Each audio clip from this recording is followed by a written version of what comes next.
सबसे पहले आता है सेक्शन नंबर 60। सेक्शन 60 के हिसाब से कोई भी इनकम ट्रांसफ़र करता है without transferring of asset, such income will be taxable in hands of transfer, individual के हाथ में टैक्सेबल हो जाएगा। फिर सेक्शन नंबर 61 आता है। सेक्शन नंबर 61 के हिसाब से कोई भी रेवोकेबल ट्रांसफ़र करता है एसेट का, सो उस रेवोकेबल ट्रांसफ़र करने से एसेट से इनकम अराइज होती है, ट्रांसफरी को अराइज होती है, लेकिन वो ट्रांसफरर के हाथ में टैक्सेबल हो जाएगी। फिर आता है इर्रेवोकेबल ट्रांसफ़र। इर्रेवोकेबल ट्रांसफ़र के हिसाब से कोई भी एसेट ट्रांसफ़र करता है, such income will be taxable in hands of transferee, मतलब क्लबिंग प्रोविज़न अप्लाई नहीं होगा क्योंकि इर्रेवोकेबल ट्रांसफ़र है। फिर आता है 64(1)(2).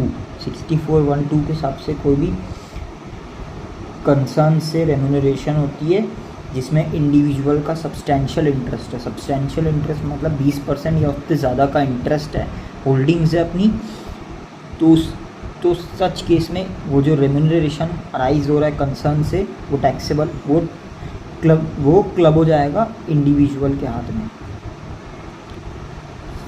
फिर इसका प्रोवाइज़ो बोलता क्या है? प्रोवाइज़ो के हिसाब से मतलब एक्सेप्शन क्या है इसका, अगर वाइफ या फिर मतलब स्पाउस के हाथ, स्पाउस का अगर मतलब स्पाउस का अगर क्वालिफिकेशन है तो उसमें क्लबिंग प्रोविज़न अप्लाई नहीं होगा।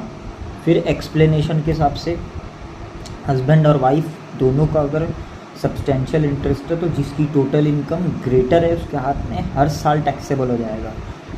फिर 64(1)(4) के हिसाब से कोई भी स्पाउस को directly indirectly without consideration, inadequate consideration transfer कर रहा है asset, such income will be taxable in hands of transferor. अगर कोई भी हाउस प्रॉपर्टी ट्रांसफ़र करता है directly indirectly without consideration, inadequate consideration, तो उस इनकम से अराइज हुई भी, एसेट से अराइज हुई भी इनकम टैक्सेबल हो जाएगी डीम्ड ओनर के हाथ में। सेक्शन 27 अप्लाई हो जाएगा।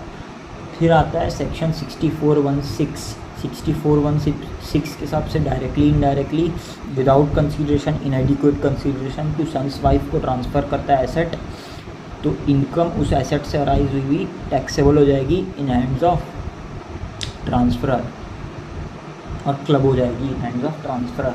फिर 64(1)(7) और 8। 64(1)(7) और 8 के हिसाब से